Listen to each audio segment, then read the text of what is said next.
Olá, minhas queridas amigas, meus queridos amigos, como é bom estar com vocês mais uma vez, porque já estive em Fortaleza e agora estou retornando.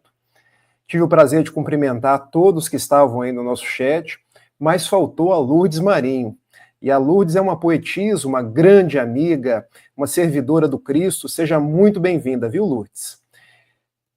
Procurei-te, desarvorado e triste, pelas terras distantes, em loucas aventuras com os outros, sem conseguir te encontrar. Onde chegava a minha ansiedade, deparava-me com as marcas dos teus pés no chão. Penetrei-me pelas lâminas da angústia, dilacerando todas as minhas ambições, em vãs tentativas de te encontrar. Exauri-me sem resultado feliz e me detive caído. Deparei-me um dia com duas estrelas, cujo brilho se apagavam nos olhos de uma criança abandonada, e a amei.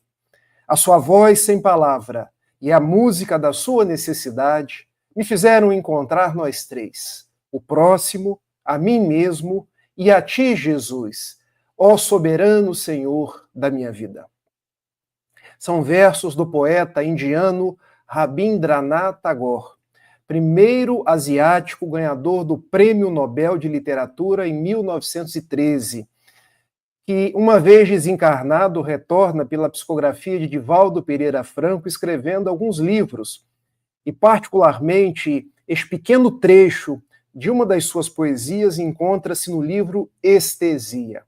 E por que eu iniciei com essa poesia? Porque nos narra o poeta que todos nós estamos à busca daquele que é o mestre das nossas vidas, daquele que dá luz aos nossos passos e nos serve de exemplo em todos os instantes. Usualmente nós procuramos do lado de fora, procuramos em catedrais, procuramos em igrejas, nos perdemos no meio de dogmas, no meio de construções muitas vezes humanas. Mas deixamos de entender que Jesus, a proposta do amor, a proposta da boa nova, que é o Evangelho, está dentro de nós. E que o Evangelho é um instrumento de transformação, que eu consigo perfectibilizar não olhando para mim, mas ao contato com o meu próximo. Daí Rabindranath Tagore, ele diz que exauriu-se pelas lâminas da angústia, dilacerando todas as suas ambições. Qual não é o caminho da alma humana hoje quando exaure-se no mundo atordoado do século XXI pelas lâminas da angústia, dilacerando-se em meio a tantas ambições? Porque o homem quer ganhar cada vez mais dinheiro, o homem quer conquistar os espaços, mas ainda não logrou a grande conquista de si mesmo. E termina esse pequeno trecho, Tagore, dizendo: defrontei um dia com duas estrelas, cujo brilho se apagavam nos olhos de uma criança abandonada. Ou seja, o brilho eram da criança abandonada. E ao deparar-se com aquela criança, amando aquela criança, ele deparou-se com Deus, com a criança por si mesma e com ele próprio. E faz um agradecimento ao Senhor da vida. Ó Jesus! Falar do Evangelho como instrumento da nossa renovação é reconhecer que a boa nova é de Deus, porque assim é dito na Epístola aos Romanos, que a boa nova é de Deus, mas se instrumentaliza pela vinda de Jesus. É o caminho para nós nos tornarmos pessoas melhores. Encontrarmos a plenitude, encontrarmos a paz e vivermos de uma forma mais harmônica, mais pacífica. Então eu gostaria de falar não só do Evangelho, mas falar daquele que perfectibiliza a mensagem do Evangelho, que é Jesus, enaltecendo esse poder transformador do Evangelho na vida de cada um de nós. Sabe Alcides, sabe Neto, eu desde muito cedo sou um apaixonado pelos estudos. Então, estudei muitos poetas, estudei Fernando Pessoa e os seus heterônimos, estudei os poetas nacionais, mas nunca me deparei com um poeta maior que Jesus de Nazaré. Porque para mim, quando ele narra o Sermão do Monte, mais particularmente a parte das bem-aventuranças, é o mais belo poema que eu conheço. Porque falar de uma forma tão direta aos corações, bem-aventurados os pobres em espírito, é ou não é uma poesia? Porque deles é o reino dos céus. E hoje eu estou no lar dos humildes, porque pobreza de espírito representa a humildade. Foi Jesus que disse, bem-aventurados os que sofrem. Olha a metáfora, olha o poder do símbolo, porque eles serão consolados. Então Jesus era um grande poeta, mas também eu estudei psicólogos, homens de ciência, e também posso dizer para vocês dois, e para todos aqueles que estão me acompanhando, que eu nunca achei alguém mais notável dentro da psicologia do que Jesus. Tanto é assim que Mark Baker, um grande escritor norte-americano, ele diz que Jesus é o maior psicólogo que já existiu. Dona Hannah Wolff, uma psicoterapeuta alemã, ela escreve um livro notável, cujo título, Jesus, o psicoterapeuta. E por quê? Porque quando a gente lê uma parábola de Jesus, que seja a parábola do filho pródigo, que seja a parábola das 10 virgens, que seja a parábola da semente, a parábola do tesouro perdido, é uma aula de psicologia. Porque ali a gente encontra elementos do nosso inconsciente, da busca pelo sentido da vida, mas também Jesus, quando a gente olha pelo prisma da história, foi o único que dividiu a nossa história em antes e depois dele.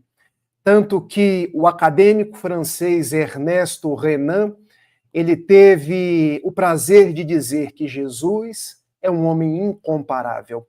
Nada nem ninguém se compara a ele. Então eu estudei para chegar à seguinte conclusão: Jesus deve receber de nós toda a nossa atenção, toda a nossa energia, todo o nosso estudo, porque conforme narra a questão 625 do Livro dos Espíritos, quando Kardec indaga qual o tipo mais perfeito que Deus nos enviou para servir-nos de modelo e de guia, e a resposta, Jesus.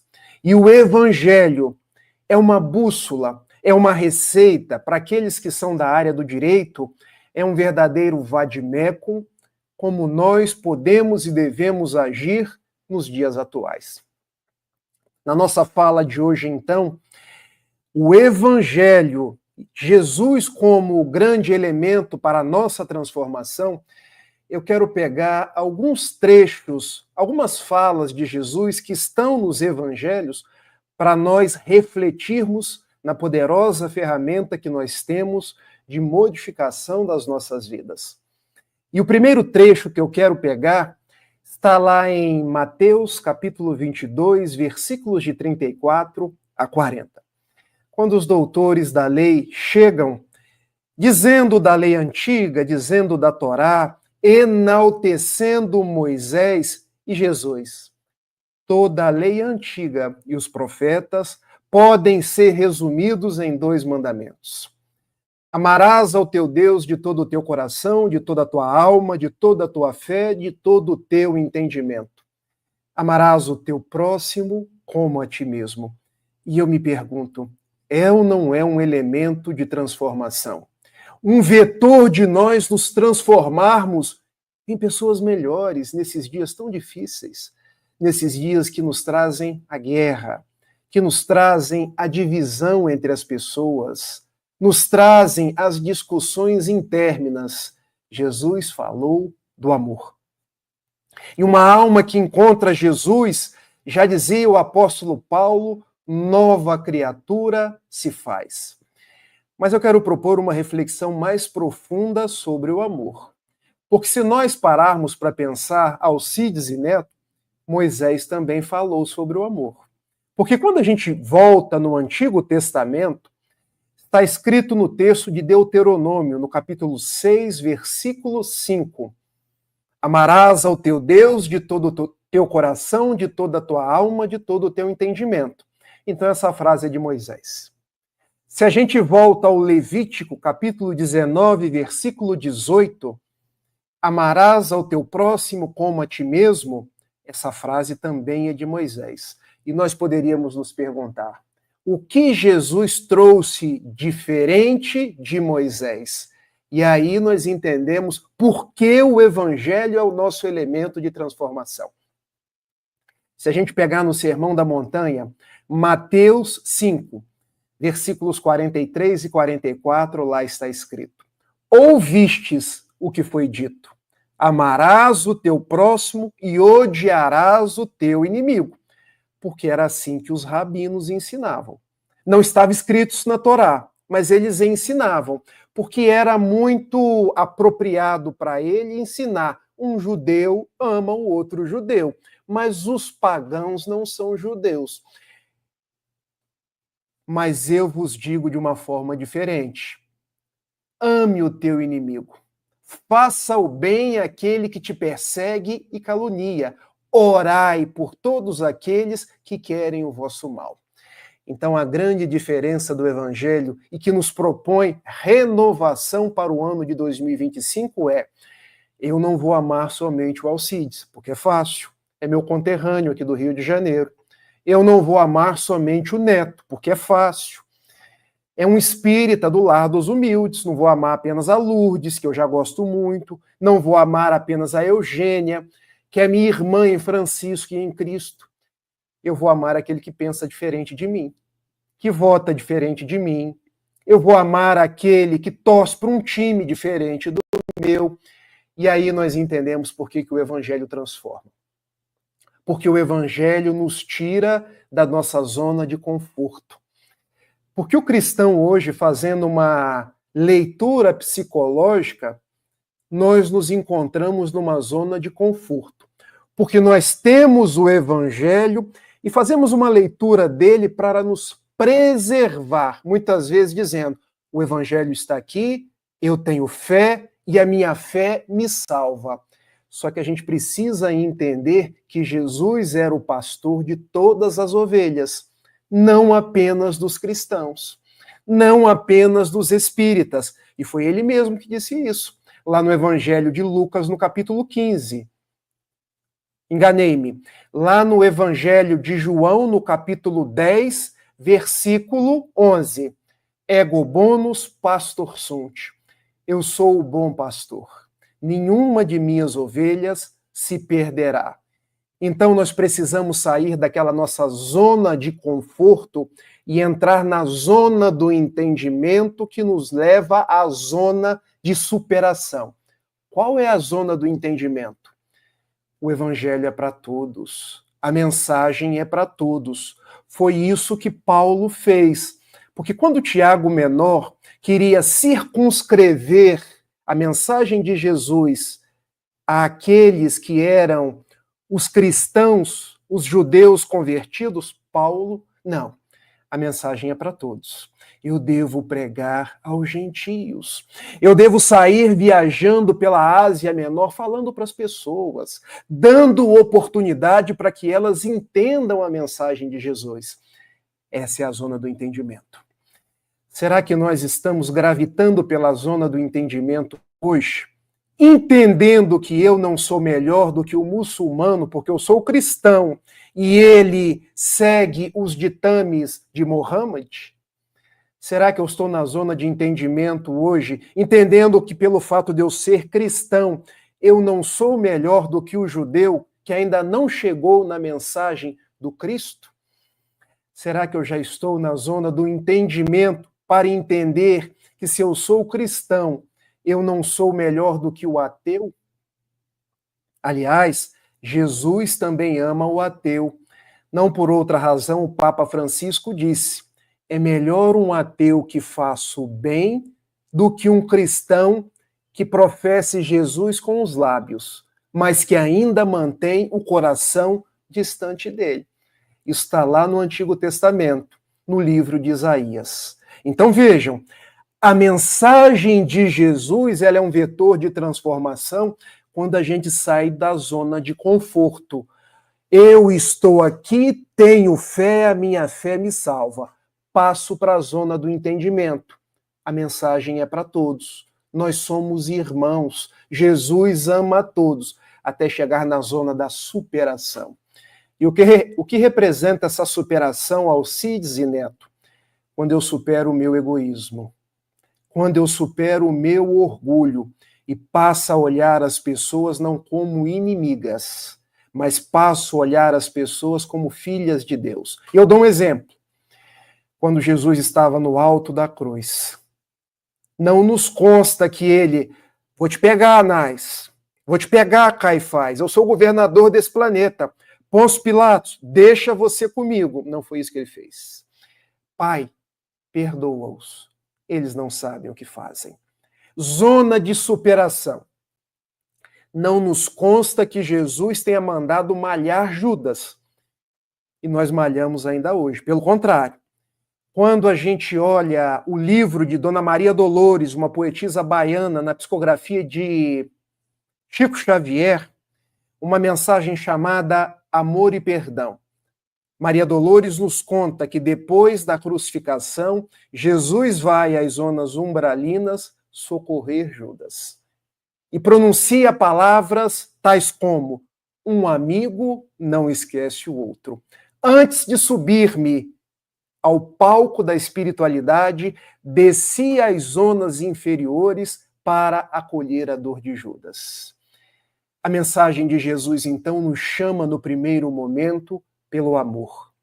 Não o amor a quem pensa igual a mim, aquele que torce igual a mim pelo Botafogo, ou aquele que é espírita como eu, mas é um amor que eu espalho. E eu aqui me lembro do próprio verso de Rabindranath Tagore, porque ao deparar-se com uma criança, ele encontra o Cristo. Ele não perguntou se a criança era religiosa, ele ajudou a criança, amou a criança e encontrou-se com Deus, com Jesus. O segundo elemento para a nossa transformação, isso é bonito demais, chama-se perdão. Porque no mundo de hoje, perdoar virou piegas. Aí no Ceará se usa essa palavra, piegas. Piegas aqui no Rio de Janeiro quer dizer sentimental. Na boca dos jovens quer dizer sentimentaloide. É a criatura boba. Você perdoar, como isso? A pessoa te dá um murro, você vai deixar por isso mesmo? Acaba com a vida dela. Você não tem o seu orgulho, mas não é essa a mensagem de Jesus. A mensagem de Jesus é uma mensagem transformadora. E agora eu vou no Evangelho de Mateus, no capítulo 18, versículos 21 e 22. Porque Simão Pedro, sempre Simão Pedro, mestre, quantas vezes devo perdoar aquele que me ofendeu? Até 7 vezes? Eis que Jesus responde, não apenas 7 vezes, mas 70 vezes 7. Quero contar um segredo para vocês. Eu fui da igreja até os meus 18 anos e fui convidado para ser padre. Antes de eu ser padre, eu me casei com a Gabriele, já não podia ser padre mais. Tornei-me espírita por convicção e por amor a Jesus. Mas eu sempre perguntava por que Jesus falou 70 vezes 7. E quem me deu essa resposta foi Haroldo Dutra Dias. Olha que interessante. Acho que o padre talvez não soubesse, mas Haroldo, que estudou o Antigo Testamento, me deu essa resposta. Porque no livro da Gênesis, o primeiro livro da Torá, Gênesis, lá no capítulo 4, conta o primeiro crime de um irmão contra o outro. Caim matou Abel. Caim ciumou-se de Abel porque, para Caim, Deus gostou mais da oferenda de Abel. Abel era pastor, Caim era agricultor. E a Bíblia conta que ambos faziam suas oferendas. E Deus gostou mais da de Abel. E ele, enciumado, vai lá, mata o irmão dele. Mas depois ele cai em si. Cair em si nada mais é do que aquilo que diz a questão 919 do Livro dos Espíritos. Exercício de autoconhecimento. Porque o filho pródigo também caiu em si. Caim caiu em si. Ninguém esquece. Caim caiu em si. E ele disse, meu Deus, eu matei o meu irmão. Agora eu preciso ser punido 7 vezes. Mas Caim não foi punido 7 vezes, porque a lei de Deus é a lei de misericórdia. Caim teve uma geração. A 5ª geração de Caim chamava-se Lameque. E Lameque tinha 2 esposas. Na época podia, gente. Ada e Sela. E um dia ele chegou em casa e disse assim, Ada e Sela, esposas de Lameque. Matei um homem e feri um menino. Se o meu antepassado Caim matou o irmão e precisava ser punido 7 vezes, eu precisarei ser punido 70 vezes 7. Que é uma expressão idiomática do hebraico que quer dizer infinitas vezes. Ele próprio rogou para ele um opróbrio, uma palavra antiga, mas que ainda existe, uma espécie de maldição de ser punido infinitas vezes. Então, quando Simão Pedro vai perguntar a Jesus, preciso perdoar as 7 vezes do erro de Caim? E Jesus responde, você vai perdoar 70 vezes 7, lembrando-se do erro de Lameque. Mas Jesus estava fazendo uma ressignificação do Antigo Testamento, dizendo assim, Pedro, esquece essa história de vingança. Vamos agora transformar. Porque ao invés de vingança, vamos falar de amor, vamos falar de misericórdia. Tanto isso é verdade que no capítulo 9 de Mateus, no verso 13, é o próprio Jesus quem diz, misericórdia quero, não sacrifício. Então perdoar 70 vezes 7 é uma releitura do Antigo Testamento, dizendo para você, Neto, para mim, Rafael, para Eugênia, vocês devem perdoar infinitas vezes cada ato que fazem contra nós. E o que isso quer dizer? Que a gente vai perdoar sempre. Entenderam por que o Evangelho é um vetor de transformação? E agora eu queria fazer um adendo da psicologia. Porque muitos de nós não entendemos o que é perdoar. Então eu vou dizer rapidamente 3 coisas que o perdão não é e 3 passos para o perdão. Perdoar não é esquecer, porque tem gente que acha que perdoar vai esquecer. Não. Se nós estamos esquecendo, nós podemos estar com algum problema degenerativo. Por exemplo, uma pessoa com Alzheimer, ela esquece, mas pode não ter perdoado. Uma pessoa com um problema no hipocampo pode esquecer, mas pode não ter perdoado. Perdoar também não é absolver ou concordar com a outra pessoa. Eu não preciso concordar com Alcides para perdoá-lo, nem absolver o neto para perdoá-lo. Perdoar também não é negar o sentimento, porque tem gente que acha assim, se alguém pisa no meu pé, eu digo assim, muito obrigado que você pisou no meu pé. Vem agora e pisa no outro, que você fará o meu dia mais feliz. Não é isso, meus amigos. Perdoar, você não vai negar que sentiu. Você vai transformar o sentimento. Não é esse o tema da nossa palestra da noite? Transformar. E agora eu vou dar os 3 passos do perdão. Se eu ainda não consigo perdoar, eu posso desculpar. O que é desculpar? Desretirar. Culpa. Vou tirar a culpa da outra pessoa. Porque ninguém tem culpa de nada. Tudo aquilo que nos acontece é para o nosso bem, é para a nossa elevação. Em verdade, eu deveria até agradecer a outra pessoa, porque o que é meu chegou para mim no momento apropriado. Segundo passo do perdão, desenvolver a empatia. E a gente tem uma dificuldade de entender a palavra empatia, porque empatia não é colocar-se no lugar da outra pessoa. Porque se eu me coloco no lugar da Eugênia, eu ajo exatamente igual a ela. Empatia quer dizer exercício de aproximação, exercício de compreensão. A empatia, ela divide-se em empatia intelectiva e empatia emocional. Porque quando eu me aproximo, eu entendo o jeito da Lourdes pensar. Eu compreendo o jeito da Eugênia sentir. e passo a ver que elas não são o retrato que eu criei. Porque nós, quando olhamos para as outras pessoas, criamos um retrato, um estereótipo. Me prejudicou, mas não. A pessoa tem um antes, ela tem um depois. Teve razões que a levaram a agir dessa forma. Então não crie um retrato. Entenda a pessoa como um filme, como também nós somos, e sobretudo somos filhos de Deus. Quando a gente se propõe a aproximar das outras pessoas, ao invés de inimigos, a gente faz amigos. E o terceiro e decisivo passo para o perdão. Perdoar é libertar-se. Libertar-se do passado e libertar-se do peso da outra pessoa. Porque, observe, Neto, se eu não te perdoo, você não sai da minha cabeça. Eu durmo pensando em você. Eu acordo pensando em você. Ou seja, quanto mais eu quero me libertar de você, mais você está presente na minha cabeça. Então, perdoar é não dar a outra pessoa o poder de interferir na sua vida. Se ela errou, o problema está com ela. Deixa com ela. Existe uma lei de causa e efeito. Ela vai ter que arcar com as consequências.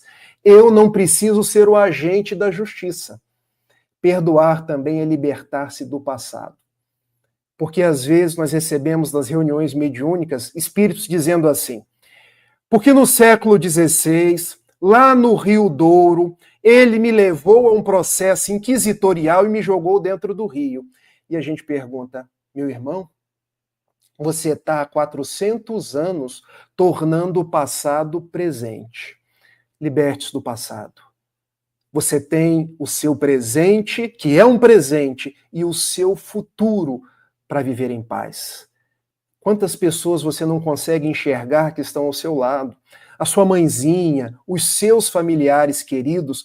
Então o processo do perdão é um processo de libertação, é um processo de saúde, é um processo de desenvolvimento de valores nobres.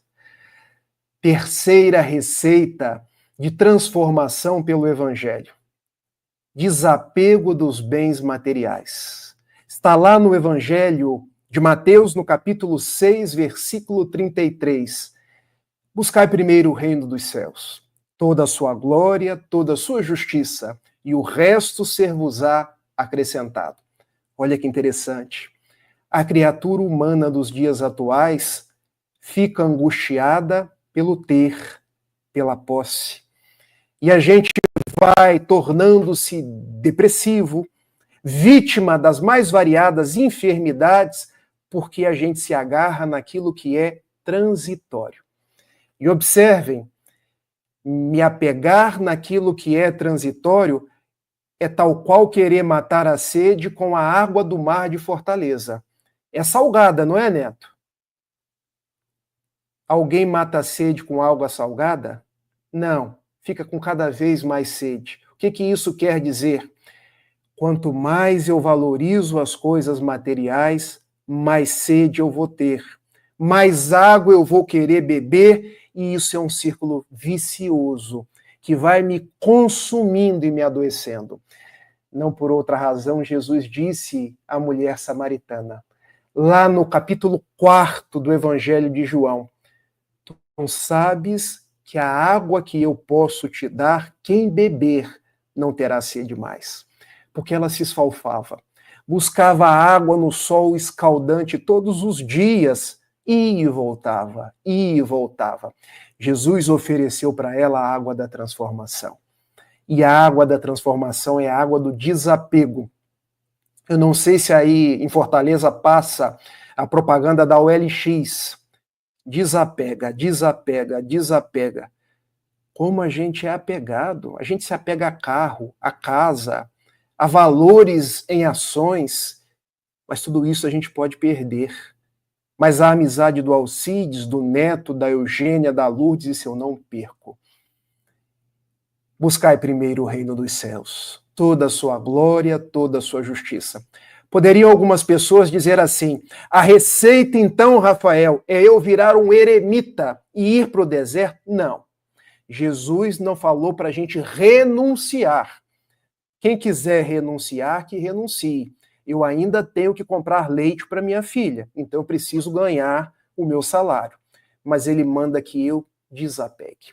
Que eu não confira ao material o valor que é do espiritual. Porque se eu assim agir, eu perco o sentido da vida. Quarta receita de transformação pelo Evangelho. A receita da imortalidade. E a gente pode encontrar a receita da imortalidade lá no Evangelho de João, no capítulo 14, versos 1 a 3.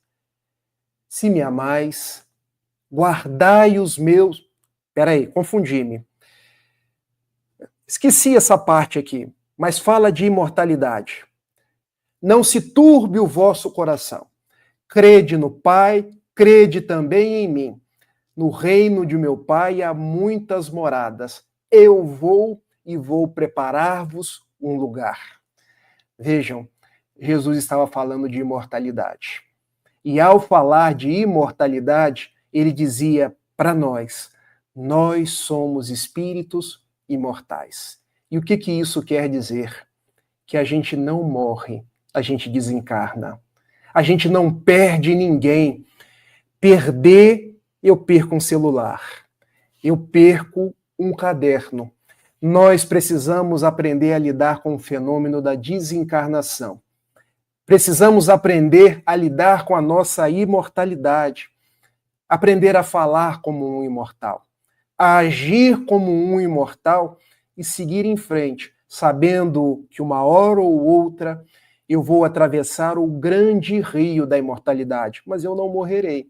Eu continuarei vivo e carregarei para o alto de lá apenas os amigos que eu fiz, a parte boa que eu tiver ornado a minha existência, até nós chegarmos na quinta receita de transformação segundo o Evangelho. Essa constante de Mateus, capítulo 20, versículo 28. Eu já tive esses textos do Evangelho mais na ponta da língua, tá, gente? Eu relaxei um pouco, agora eu ando esquecendo um ou outro, mas a mensagem ainda tá certinha. Quando perguntam assim a Jesus, bom Jesus, ele, bom não, bom somente Deus, mestre sim, eu sou o vosso mestre. E não pensem que eu vim ao mundo para ser servido, eu vim ao mundo para servir. O serviço no bem dignifica a nossa alma. O serviço no bem nos transforma em pessoas melhores. É por essa razão que a doutrina espírita estabeleceu como proposta máxima da nossa convivência: fora da caridade não há salvação. E vejam, não é fora da fé, não é fora do espiritismo, mas é fora da caridade. Pensar na caridade é pensar em tanto quanto eu posso amar no ano de 2025. Pensar na caridade é pensar em tanto quanto eu posso servir no ano de 2025. Pensar na caridade é sair do meu eu para conjugar o nós. Quando a gente abre o Livro dos Espíritos, na questão 893, é indagado a Kardec, é indagado aos imortais por Kardec, qual a maior de todas as virtudes? E os bons espíritos respondem, toda virtude é meritória. Mas eu poderia dizer que o grande mérito da virtude está em renunciar o interesse pessoal em prol do interesse coletivo. Então, transformar-se por Jesus, por amor ao bem e em favor do Evangelho, é entretecer a cada dia passos seguros e concretos para que eu possa servir mais no bem. Eu, quando era mais jovem, eu escutei uma frase que eu nunca esqueci. Não há ninguém tão pobre que não tenha nada para dar, nem ninguém tão rico que não tenha nada para receber. Na sexta-feira, eu vi na televisão uma propaganda na televisão. Doe sangue. Cada bolsinha de sangue que você doa são 3 pessoas que você ajuda. E eu pensei, as pessoas que não têm dinheiro podem doar uma bolsa de sangue. Que fantástico. Mas as pessoas podem doar ainda mais. Doe um sorriso. Pode parecer sentimental demais. Sorria para alguém. Às vezes você recupera da tristeza do dia sorrindo para aquela pessoa. Doe um abraço. Outro dia, Neto, eu moro em Niterói, trabalho no Rio de Janeiro. Eu pego uma barca todos os dias. Eu desci da barca. Mais ou menos 2.000 pessoas. E descer da barca parece que a gente está saindo assim de um... Me perdoem a expressão, de um curral. Porque é uma boiada saindo, todo mundo passando por cima do outro. E eu olhei para uma jovenzinha lá longe. E ela estava com um colete. Doação de abraços. E eu fiquei tão encantado com aquilo. O Rio de Janeiro tem milhões de habitantes. O Rio de Janeiro tem facções criminosas. O Rio de Janeiro chega Brasil afora não pela beleza dos seus lugares, pela afetuosidade das suas gentes, mas chega pelos índices de corrupção, de criminalidade. Eu, quando chego nos outros estados, você é do Rio? Sou. E na última sexta-feira eu desci da barca, lá estava uma jovenzinha, doação de abraço. Os meus olhos vieram as lágrimas, porque era uma. Poderiam ser 2, poderiam ser 3, poderíamos ser todos nós. E me lembrei de um escritor russo, que ele escreveu certa vez, A beleza salvará o mundo. Fyodor Dostoiévski. A beleza do amor salvará o mundo. Numa manchete do New York Times, eis que na Quinta Avenida de Nova York, muitos carros, muita gente, edifícios muito altos, uma flor amarela rasgou o asfalto e ousou sair para fora. E ninguém, Neto, olhava para a flor. Ninguém, Alcides, olhava para a flor. Todo mundo reclamando, porque nos Estados Unidos, time is money. Todo mundo quer dinheiro. Todo mundo correndo, rodopiando, se estressando, esfalfado. Se estivesse em Fortaleza, teria uma outra vibe, a vibe do bem. Mas em Nova York era diferente. E lá estava a flor amarela. Eu quero terminar com a flor amarela, porque a flor amarela está diante dos nossos olhos. O ano de 2025 nascerá essa flor amarela, na frincha do asfalto, e nós poderemos ver o amor de Deus em 2 estrelas nos olhos de uma criança abandonada. Nós poderemos ver o amor de Deus ao encontrarmos com uma jovem doando um abraço.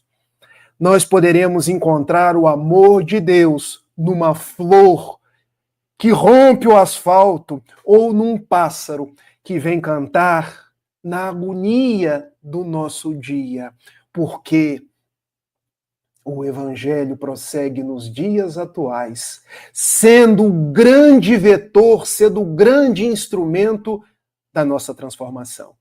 Nunca se esqueça disso, Ceará. Terra de Bezerra de Menezes, terra de homens e mulheres notáveis, terra de Viana de Carvalho, terra de Luciano Klein, de Alcides, de Neto, de Eugênia Canto, terra de homens que acordam cedo para trabalhar no campo, terra de mulheres que escrevem as mais belas poesias, cearenses notáveis, que costuram, que tecem, que trabalham, terras do nosso Brasil. E aí nós poderíamos nos lembrar de Tagore mais uma vez. Procurei-te desarvorado e triste, pelas terras distantes, em loucas aventuras com os outros, sem conseguir te encontrar. Onde chegava a minha ansiedade, deparava-me com as marcas dos teus pés no chão. Penetrei-me pelas lâminas da angústia, dilacerando todas as minhas ambições, em vãs tentativas de te encontrar. Exauri-me sem resultado feliz e me detive caído. Deparei-me um dia com 2 estrelas cujo brilho se apagavam nos olhos de uma criança abandonada. E a amei. A sua voz sem palavra e a música da sua necessidade me fizeram encontrar nós 3, o próximo, a mim mesmo, a ti, Jesus, ó soberano Senhor da minha vida, que nós tenhamos um excelente 2025, de muita paz, misericórdia, trabalho e amor. Um beijo, que assim seja.